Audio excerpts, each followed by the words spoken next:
They say when a marriage dies, it doesn't go out with a bang. It rots from the inside, quietly, like what eaten by termites. My name's Jack.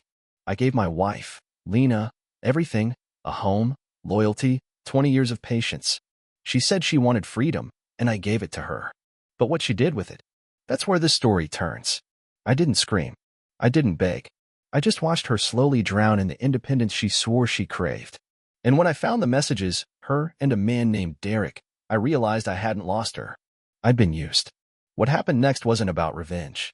It was about closure. The kind that ends with a hospital stay, a divorce decree, and a man finally walking away clean. It's how I burned the bridge after they crossed it. Folks like to think that when a marriage ends, it's loud. A screaming match. Plates flying. Doors slammed so hard the windows rattle. But mine? Mine died slow. Real slow. Like a barn you drive by every day, not noticing the rot, till one side caves in and the roof sinks down like it's giving up. Lena and I weren't always like that. We used to be tight. Like, same brain, finish each other's sentences kind of tight. We had our own dumb little routines, the kind no one else would get. Pancake Saturdays, horror movie marathons with all the lights off, late-night drives with no destination. Sometimes we just drive until we saw stars clear enough to pull over and sit on the hood, passing a thermos back and forth, wrapped in the same blanket. She used to say I was her anchor, her quiet in the storm. I believed her. It wasn't perfect, sure. No marriages. But for a while there, I figured we were the lucky ones. We had our inside jokes, our rhythm. We could sit in silence and still feel connected. That kind of thing's rare. But life has a way of shifting on you when you're not paying attention. I don't know when it started. That's the hell of it. There wasn't some big blowout. No betrayal that hit me in the face. It was just little things, like termites you don't see till the beams collapse. One day, her laugh didn't reach her eyes. Next, she started spending more time on her phone during dinner. She used to ask about my day, even if I only talked about fixing a broken sump pump or arguing with the guy at the feed store. But then it became nods without listening, smiles that didn't touch her face. Her eyes stopped landing on me when she talked, always past me, or at the wall, or at nothing. I remember this one night, late January, freezing cold. I got home after a 12-hour shift. My hands were cracked from the dry air, boots caked in mud. I walked in, and she was curled up on the couch under that old green blanket we used to fight over, watching some show I didn't recognize. She didn't even look up. Just said, "There's leftovers in the fridge." That was it. No, "Hey, how was your day?" No kiss. I just stood there for a second, taking in how quiet everything felt. Not peaceful quiet. Hollow quiet. Like a house after the last kid moves out. She still smiled sometimes, but it felt like a mask. Like something she put on out of habit. And me? I started keeping more to myself. Figured maybe she needed space, or maybe I was imagining it. I'd pour myself a cup of coffee in the morning and stand by the window a little longer than I used to, watching the same stretch of woods and wondering how we got here. I used to catch her watching me sometimes, back when things were good. Now, if our eyes met, it felt awkward. Like bumping into a stranger who looks familiar, but whose name you forgot. We stopped touching as much. Not just physically, I mean the little stuff. She didn't tuck her hand into the crook of my elbow when we walked. I stopped rubbing her shoulders when she looked tense. I started turning the other way in bed. Not on purpose, it just happened. Our conversations got shorter. Weather, groceries, bills. That was about it. We used to talk about the big stuff. Dreams. Regrets. What we'd do if we ever sold the house and bought that camper we always talked about. Now, we barely talked at all. And when we did, it was like walking through fog. No matter how far I leaned in, she always felt just out of reach. I remember one morning, she stood in the doorway sipping her coffee, and I caught her staring at me like I was a piece of furniture she didn't know why she still owned. She didn't smile. Didn't blink. Just looked, then turned and walked away. That's when I knew. She hadn't left. Not physically. But the woman I married, the one who used to dance barefoot in the kitchen to Johnny Cash while pancakes burned, she was gone. I didn't know what to do about it. I kept going to work. I mowed the yard. I made sure the oil got changed. But something in me started pulling back too, like I was bracing for a storm I couldn't see yet. Thing is, love doesn't die in fire. Not always. Sometimes it just runs out like a slow leak, quiet, steady, and damn near invisible. And that's exactly what was happening to us. I just didn't know how far gone we already were. It was a Tuesday, I think. Cold and drizzly, The kind of weather that settles into your bones and makes everything feel heavier. I'd gotten home a little after 6. The shop had been busy all day with some fella needing his trailer axles rewelded, then the usual mess of phone calls and busted tools. Nothing special. Just a long day. When I walked in, the house smelled like onions and garlic. She was making one of those skillet meals she used to like back when we still cared about dinner. I said hey. She said hey back, but didn't turn around. Just kept stirring. I set my lunch cooler by the door, kicked off my boots, and washed up like usual. We sat down at the table and ate in silence, the clink of forks and the hum of the fridge louder than either of us. She barely touched her plate, poking at it like a kid forced to eat peas. I chewed slow, watching the rain slide down the window beside her. It hit me that I couldn't remember the last time we'd had a conversation that wasn't about bills or grocery lists. After dinner, I stood at the sink doing the dishes. It's one of those habits you pick up over time, I guess. She cooked, I cleaned. That's how it always was. The faucet hissed, warm water fogging up the window over the sink. I remember wiping a circle clear with my wrist and staring out into the dark yard, where the porch light buzzed and moths smacked themselves silly against the glass. That's when she said it. I'm tired of feeling like someone's possession. Plain as day. No lead up. No tremble in her voice. Just flat, like she was commenting on the weather. I turned off the water and set the sponge in the sink. My hands dripped onto the counter. I didn't say anything right away. Just turned around, drying my hands slow on the towel we kept looped on the oven door. She was leaning against the kitchen counter, arms folded, not looking at me. Her face was blank, not angry, not sad, just distant. Like she'd rehearsed the words in her head a dozen times, and now that they were out, she didn't know what to do with them. You feel like I own you? I asked, quiet. She shrugged. I feel like I'm not myself anymore. Like I'm just stuck in this. Role? What role? Wife. Homemaker. Whatever this is. Her eyes flicked toward the table, then back to the floor. I leaned against the sink and let out a breath through my nose. My heart was beating slow but hard, like the tick of a grandfather clock that's been wound too tight. I never tried to control you, Lena, I said. You do what you want. You always have. I know, she replied, and that was the worst part. She wasn't accusing me. She wasn't lashing out. She was just done. The rain kept tapping the windows. Somewhere in the house, the heater kicked on with a low rumble. I stood there looking at her, and it hit me just how far away she felt. Like there was a wall between us that had been built one invisible brick at a time. She wasn't wearing her wedding ring. I don't even know when she stopped. I could have begged, could have argued, could have thrown all the years we'd built together back at her like a shield. But I didn't. I just nodded. All right, Lena, I said, voice low. You're free. She blinked then, just once. Her lip quivered, not enough to cry, just enough to remind me that somewhere deep inside, the old Lena still lived. But she didn't say anything back. She just walked out of the kitchen, bare feet soft on the tile, and left me standing there with wet hands and a lump in my throat the size of a softball. I finished the dishes, dried the sink, wiped the counter like nothing had happened. Later that night, I lay in bed staring at the ceiling while she curled up on the far edge, back turned. The space between us could have fit another person. Maybe it already had. I didn't sleep much. Just listened to the rain. Thought about our first apartment, back when we used to fall asleep talking. Thought about the time we stayed up till 3 in the morning building that bookshelf that still leans left in the living room. Thought about all the little things that once meant something. I didn't cry. Didn't punch the wall. I just lay there, heart quiet and sore, letting the truth settle in my chest like a stone dropped in a river. Lena was gone. Not in body, but in spirit. And the worst part? She didn't even seem to miss herself. Lena wanted space. She wanted to be her own woman again, without feeling like she owed anything to anyone. So I gave it to her. At first, I didn't even plan it. It just happened, slow and steady, like I was untying knots I'd spent years learning how to tie. The next morning, I usually would have made her coffee the way she liked it, 1 scoop stronger than mine, with a splash of that fancy almond stuff she always insisted on. Instead, I just poured my own, sat on the porch, and let the cold sting my hands a little. She came into the kitchen later, saw the empty pot, and didn't say a word. Just made her own. That was the first thread I let go. I stopped reminding her about things, birthdays, bills, oil changes, her niece's dance recital. Used to be, I kept a little notebook in the junk drawer where I'd write stuff down so we wouldn't forget. I threw it in the trash one night while taking it out. let the wind catch it on the way to the can, and didn't bother chasing it when it flew off into the yard. She didn't notice. Next came the chores, the small, invisible ones that nobody talks about but keep a home running. I stopped fixing her side of the closet door when it stuck.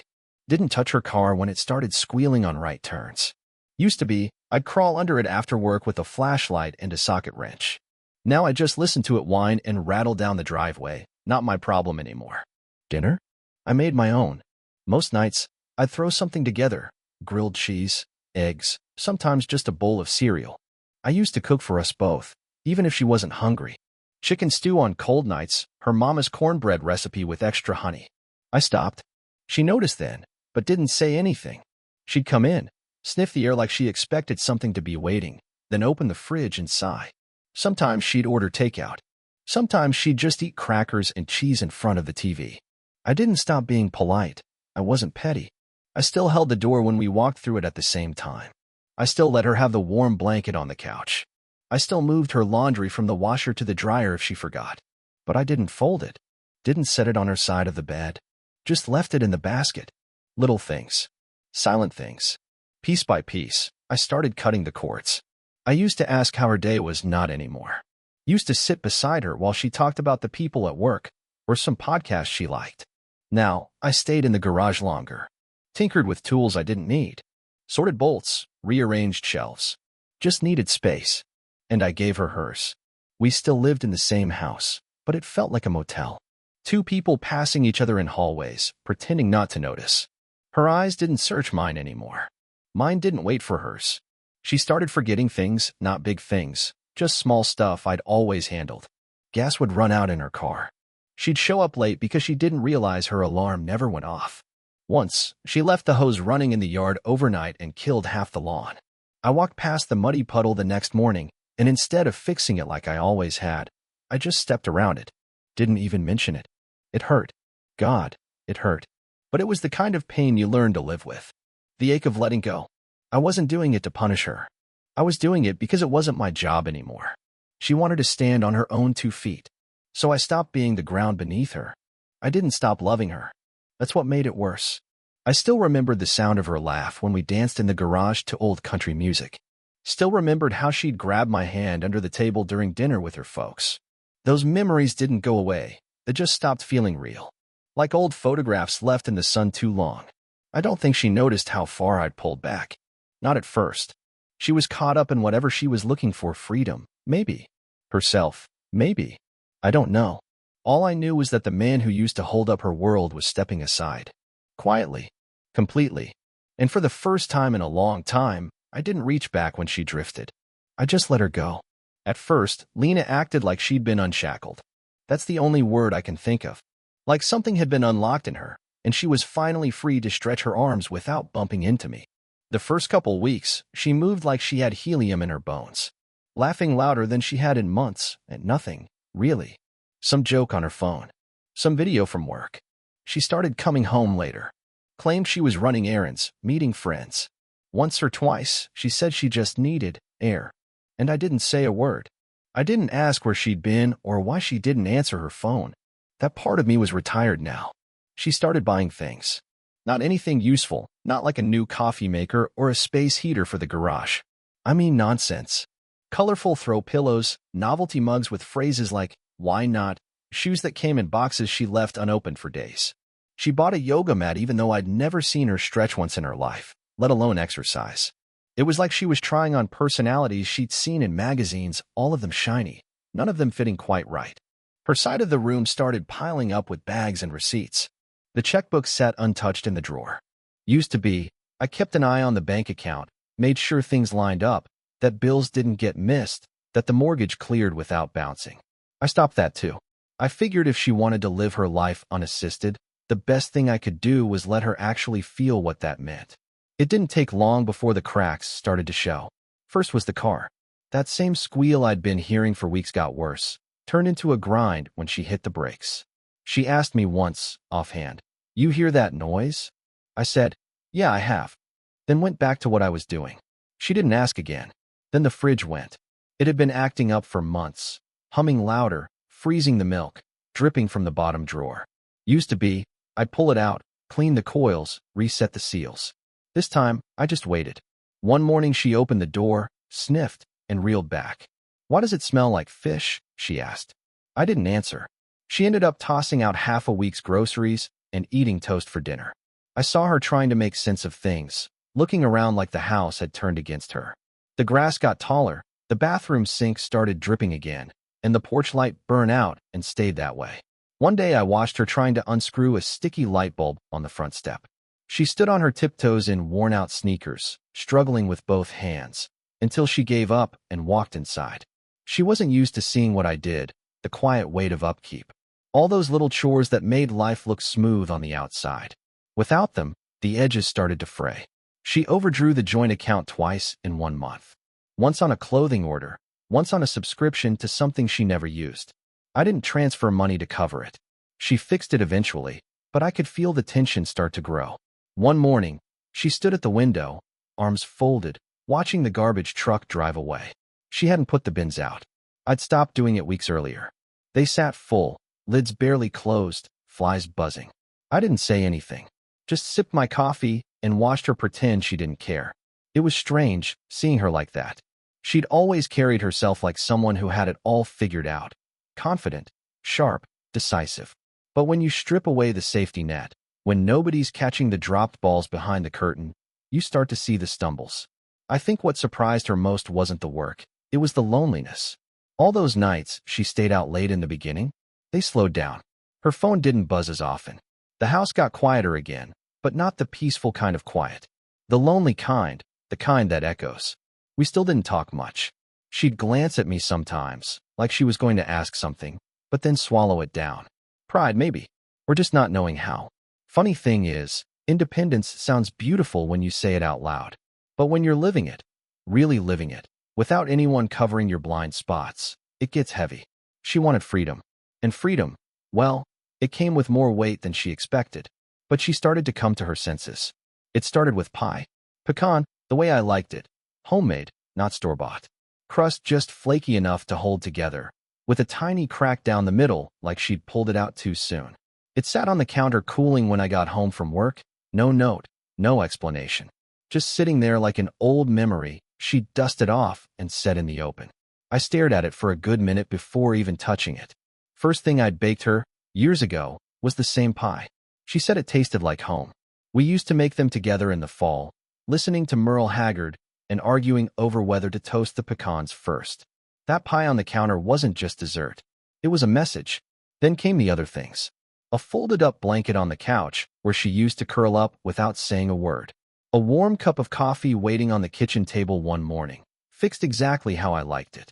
Her hand, brushing against mine when we passed in the hallway. Not grabbing, not reaching, just lingering. She smiled more, too. Not wide and loud like she had during her free phase, but soft, subtle. The kind of smile that's half apology and half memory. And I'll admit, for a while, I wondered if maybe she saw what she'd lost. If the weight of it all had finally caught up to her, and she was laying down her pride one small gesture at a time. I wanted to believe it. God knows I wanted to. Because no matter how far I'd pulled away, there was still a part of me, buried deep, that remembered her at her best. That part of me was still alive, still aching. But something didn't sit right. Not quite. She was warmer, yes. But there was a hesitation in her eyes, like she was trying to hold something back. Or like her smiles were too carefully timed. Like she was painting the picture of the woman I remembered, instead of just being her. I let it be. I didn't press. I didn't ask questions. I just watched. Then, one evening, something happened. She was in the shower. I was sitting on the edge of the bed, unlacing my boots, tired from a long day welding in a half-frozen garage. Her phone buzzed, that soft vibration on the wood of the nightstand, and I looked over. The screen lit up. No password. Just a name. Derek. I froze. No, I ain't proud of what I did next. But something in me twisted, deep in my gut, sharp like stepping on a nail. I reached over and picked it up. Didn't think. Just did. It opened right up. No hesitation. And there they were. Messages. Not a couple. Not old. New ones. That day. That hour. That minute. They'd been talking the whole time. While she was making pie. While she was handing me coffee. While she was brushing my hand like we were still us. Wish I could be there right now. Next weekend is ours. He still has no clue. I think he's just grateful I'm being civil. One had a picture. Her, smiling in the mirror, same sweater she'd worn the night before. The caption, "Your girl misses you." Another one, from him. "Don't let him pull you back. Remember what we talked about. You were never meant to be anchored." Anchored. That word hit me like a 2x4 to the chest. I kept scrolling, even though I knew I shouldn't. My fingers moved without me. Message after message. Flirty, familiar, cruel in their comfort. They weren't new lovers, testing waters. They were seasoned, confident, practiced. And worst of all, they laughed at me. At my routines. At my silence. At how easy I made it for her to drift away. I set the phone back down exactly how I found it, screen down. Then I sat there. Boots half off, heart beating slow and mean, like a drum before a storm. The steam rolled out from under the bathroom door. She was humming. Humming. 1 minute, I was sitting there wondering if maybe we had a shot again. Wondering if the pie and the coffee and those soft smiles meant something real. The next, I realized I'd been nothing more than a soft place for her to land while she leapt into someone else's arms. She hadn't just stumbled into Derek. She'd built a path to him. Carefully. Intentionally. And she'd done it while standing on my shoulders. I wasn't her husband anymore. I was a habit. A piece of furniture. Something stable she could lean on while she chased excitement behind my back. I saw it in every message, in the way she talked to him, the way she called him home, the way she thanked him for reminding her who she really was. And it hit me. She'd left me a long time ago. Long before that night at the kitchen sink. Long before the talk about freedom. That was just the first time she said it out loud. The truth? She'd already been gone. Her heart, her loyalty, her attention, they'd all moved on. She was just waiting for the right moment to make it official. And in the meantime, she let me keep things running. Let me pay the bills. Fix the gutters. Keep the lights on and the water hot. She let me hold the wheel while she stared out the passenger window, dreaming of another road. It's not just the betrayal. It's the cowardice of it. The pretending. The little gestures meant to keep me off the scent. The pie. The coffee.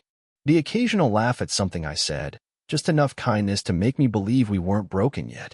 I started thinking back, piecing things together.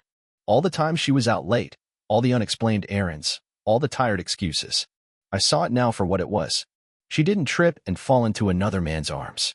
She opened the door, let him in, and made him comfortable, while I sat in the next room wondering how to fix us. What hurt the most wasn't the flirting or the promises. It was the way she talked about me. Like I was something she had to outgrow. Like I was a mistake she was too polite to throw away all at once. He still has no clue. He just keeps doing his chores like nothing's changed. He wouldn't leave if the house was on fire. He'd try to fix the wiring. That one stung. Because it was true. I was always the fixer. The steady hand. The man who stayed. I believed in holding on, even when it hurt. That's what love meant to me, not the butterflies, but the work. The commitment. The showing up when things got hard. I thought that made me strong. But in her eyes, it made me a fool. I put the phone down and didn't touch it again. She was still in the shower, humming, completely unaware that the dam had finally broken inside me. I sat there for a long while. Long enough for the mirror to fog over and the hallway light to click off from the timer. I wasn't angry. I didn't want to yell or throw things or drag it all out in some dramatic blow-up. I was just done. There's a kind of silence that comes over a man when he sees the whole truth at once. Not just the betrayal, but the years leading up to it. The small cuts. The disappointments. The way she slowly stopped looking at me like I was hers. It all made sense now. The picture came together, frame by frame. She didn't lose her way. She walked away. And I finally understood that no amount of waiting, fixing, or hoping was going to bring her back. She was already gone. She came out later, towel wrapped around her hair, asking if I'd eaten. I told her I wasn't hungry. That was it. Over the next few days, I went through the motions. I took out the trash, mowed the lawn, even fixed that leaky faucet in the upstairs bathroom. But inside, something had gone still. Dead quiet. Like the part of me that used to hold out hope had finally packed its bags and left. I didn't mention Derek. Didn't give her the satisfaction of knowing I'd seen it. She still gave me those soft smiles in passing. Still poured my coffee some mornings, like maybe she was easing back into her old role. Like the act could carry her just far enough for me to forgive something I hadn't even confronted. But I wasn't going to argue. I wasn't going to fight to keep something I didn't recognize anymore. Instead, I got busy. Quietly. I called a lawyer I knew from church, Marvin, Older guy, slow talker, but sharp as a razor. We met in his office on a rainy Thursday. I laid it all out, calm and clear. He listened, nodded, and slid a stack of forms across the desk. "Are you sure?" he asked. I didn't even blink. Absolutely. That night, I stayed up late, filling out what needed to be filled. I went over our accounts, closed out the joint credit card, shifted what I legally could into separate buckets. I didn't wipe her out. I wasn't cruel, but I made sure I had a solid foundation to stand on when I stepped away. There was a weight to it all, not a crushing one, but steady, like putting on a heavy coat you know you'll have to wear for a while. I didn't sleep much that week. Just kept planning, double-checking, running over things in my head. I waited for Sunday. We always had coffee together on Sundays. Even when things were tense, it was the one ritual we kept. We'd sit at the kitchen table, her wrapped in that old sweater she stole from me years back, me with my mug and the newspaper. For a while, it felt like a small piece of peace we could still share. That morning, I made the coffee. French press, the way she liked it. I even warmed her mug in the microwave before pouring. She came down wearing slippers and said, "Smells good," and for a moment, I almost forgot what was coming. Then I reached down and slid the envelope across the table. Thick. Sealed. Her name written on the front in Marvin's tidy handwriting. She looked at it, confused at first, picked it up like it was something fragile. Her fingers hovered at the seal, then she opened it slowly, I scanning the first page. Her shoulders stiffened. Her face twitched, that small shift in the corner of her mouth like she'd been hit and was trying not to show it. I didn't say a word at first. Just took a sip of my coffee and waited. After a long minute, she looked up at me. "What is this?" she asked, her voice already cracking, though she knew full well what it was. I met her eyes. Calm. Certain. "You wanted freedom," I said. "Now you've got it. All of it." She blinked.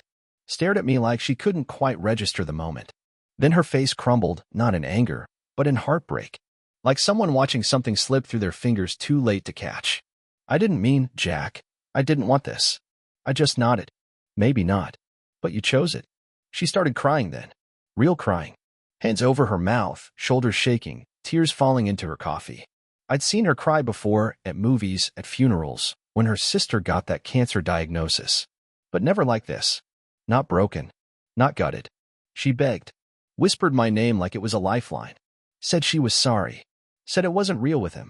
That it didn't mean what it looked like. I didn't argue. Didn't throw the truth back at her. I just sat there, steady as stone, while she tried to patch a boat that had already sunk. Because in that moment, I was already gone. Maybe I was still sitting across the table. Maybe my hands were wrapped around that same coffee mug. But the man who once held her up, once reached for her even when she pulled away, he wasn't there anymore. He was already 1,000 miles down the road. Lena didn't let go easy. She started sending little feelers not long after I handed her the papers. A text here, a voicemail there. Some of it sounded casual, stuff like, "Hope you're eating okay," or, "I left a sweater in the hall closet." But there was always something behind it. A crack in her voice. A pause at the end. Like she was waiting for me to say, "Come on back. All's forgiven." I never did. One morning, I found a folded-up note on my windshield. Slid under the wiper just so, like it was meant to feel familiar. The paper smelled like that old perfume she used to wear, warm vanilla with something sharp underneath. I didn't even open it. Just crumpled it and tossed it in the trash can outside the gas station where I was filling up. Felt like the right place to leave it. Truth is, I think she was more shocked by my silence than anything. She was used to me being steady, dependable. She probably figured I'd fall apart without her. But I didn't. I just got real quiet. And I stayed that way.